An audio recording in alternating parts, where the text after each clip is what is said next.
හොඳයි ඉතින් අපි දන්න ප්‍රවීණ ජනප්‍රිය රංගන ශිල්පිනියක් අපිත් එක්ක එකතු වෙනවා. අයිබෝන් රෝහණියක්ගේ. අයිබෝන්. ඉතින් අද දවසේ සම්මානයට පාත්‍ර වෙලා තියෙනවා. විශේෂයෙන් මතක් කරන්න ඕනේ දැන් Mister Miss Teen Sri Lankan for international මේ පැජන්ට් එකට සමගාමීව අද දවසේ ක්‍රවුන් සෙරමනි එක තමයි තිබ්බේ. ඊට සමගාමීව ද කැම්බියර් මැගසින් එකේ අපේ ආදරණීය කලාකරුවන් ඇගීමට ලක් කරලා උන්ට සම්මාන ලබා දීම සිද්ධ කළා. එතකොට දැන් අක්කත් අද දවසේ සම්මානයක් අතැතිව ඉන්නවා. ඉතින් මං හිතන්නේ රංගන ශිල්පිනියකට ශිල්පියෙක්ට Tamanගේ ජීවිතේ ලබන්න පුළුවන් වටිනාම අවස්ථාවක් තමයි මේ සම්මානයට පාත්‍ර වීම කියන කාරණය. දැන් ඒ අවස්ථාව කොහොමද දැනෙන්නේ? ඇත්තටම මට හරිම සන්තෝෂයි. ඒ වගේම මේ වගේ ලාබාල ඒ වගේම පවර්ෆුල් එක්කෙනෙක් අතින් එයාලට එච්චර තරුණ කෙනෙකුට අපේ අගේ දැනුණ එක ගැන මට ඇත්තටම හරිම සන්තෝෂයි. මට වැඩිය මං ඔහු ගැන ආඩම්බරයි. ඇත්තටම එයා දන්නවා මේ සම්මානට පාත්‍ර විය යුත්තේ කවුද නොවිය යුත්තේ කවුද කියන එක.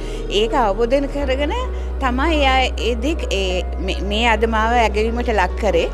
ඉතින් ඇත්තටම මට ඒ ගැන හරිම මට ඇත්තටම හරි වචනෙන් කියලා නිම කරන්න බැරි සන්තෝෂයක් තියෙනවා ශාන් ගැන. කැමති දැනගන්න දැන් ඉදිරි නිර්මාණ පිළිබඳවත් අපිව දැනුවත් කළා. ඒත් එක්කම දැන් ශාන් මල්ලවට සුබ පතන්න පුළුවන්කම තියෙනවා ශාන් මල්ලවගේ ඉදිරි ගමන පිළිබඳව සහ ඒ දැනෙන දේ ඔබතුමියට කියන්න පුළුවන්. ඔව්. දැන් මෙහෙමයි මල්ලි මට ඇත්තටම මේක කියන්න අමතක වුණා.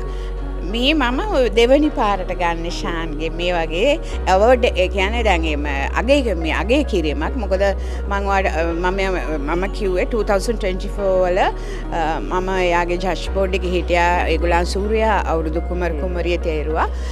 ඒ වෙලාවෙත් එයා ඒ වගේම මේ වගේ අගේ කිරීමේ දෙයක් ශාන් දුන්නා. ඉතින් ඒකත් එක්ක මට මේ දෙවනි එකේ ඔහුගෙන් ලැබෙන. ඉතින් මම කියන්න තියෙන්නේ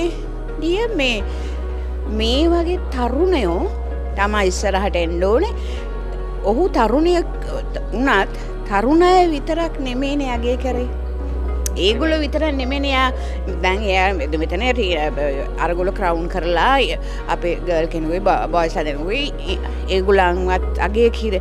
ඒගොල්ලන්ටත් අත දෙන ගමන් එයා කවදාකවත් අමතක කරේ නැහැ අපි ශේෂ්ත්‍රයේ හිටපු කට්ටිය. ඒක නිසා ඔහුට කවදාක්වත් වරදින්නේ නැහැ. බොහොම ස්තුතියි අදහසට. ඒ වගේම තමයි ඔබතුමීටත් අපි සුබ ප්‍රාර්ථනා කරනවා. තවත් මේ ශාස්ත්‍රයේ ප්‍රවීණ රංගන ශිල්පිනියක් විදිහට මේ ශාස්ත්‍රයට කරපු සේවාව අපිට වචනෙන් කියලා නිම කරන්න බෑ. ඉතින් ඒ දේවල් ඇගීමට ලක් කරමින් තමයි අද දවසේ මේ අතැති සම්මානය ලැබිලා තියෙන්නේ. ඉතින් තවත් මේ ගමන ඉදිරියට අරගෙන ගිහින් අපේ රටේ ඉන්න ප්‍රේක්ෂක ආදරණීය රසික හදවත්වලට රංගනයෙන් ආමන්ත්‍රණය කරන්නට, හඬින් ආමන්ත්‍රණය කරන්නට තවත් ශක්තිය ධෛර්යය නිදුක් නිරෝගීව ඉන්න ලැබෙන්න කියලා අපි ප්‍රාර්ථනා කරමින් අපි ස්තුතිවන්ත වෙනවා ඔබතුමියට. මල්ලිටත් එසේ වෙන්න ඕනේ. ඔයාටත් ඔයාගේ ක්‍රූ එකටත් ඔයගලන්ටත් දීර්ඝායුෂ ලැබෙන්න ඕනේ. God bless you.